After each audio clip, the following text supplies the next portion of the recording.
Daf Yomi, track to Bava, page 75b,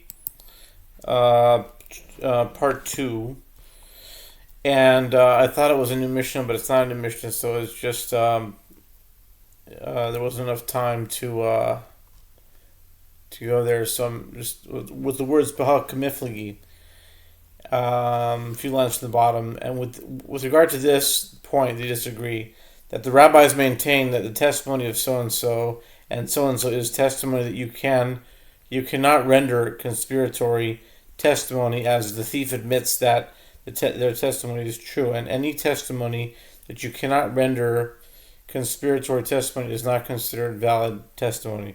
Their testimony is therefore discounted, which leaves only the thief's statement. The thief pays the money he admitted he owes, that is the principle of the theft, but he is exempt from paying a fine. Meanwhile, the first witnesses who had been rendering conspiring witnesses pay the thief the double payment. And Sumchos maintains that testimony that you cannot render conspiratory testimony is nevertheless considered valid testimony. Therefore, the testimony of so-and-so is valid, and the thief must pay the fourfold or fivefold payment. Sumchos states that the thief pays a threefold payment for an ox and a twofold payment for a ram.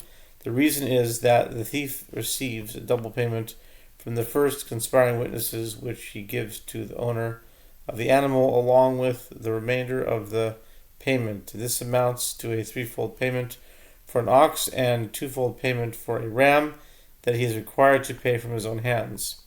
The Gemara asks, but do we not maintain as an accepted principle that testimony that you cannot render conspiratory testimony is not a valid testimony? Is it not reasonable to suggest that Simchos would disagree with that principle? The Gemara answers, this statement applies in a case where witnesses say that they do not know on which day or at which time of day the events in question occurred, in which case no one could ever say to them, you were in a different place at that time, thereby rendering them conspiring witnesses. With regard to such a case, one can say that in effect there is no testimony at all, as the vague statement of the witnesses does not allow them to be prosecuted as conspiring witnesses. But here the thief is supporting their testimony, which renders it more credible.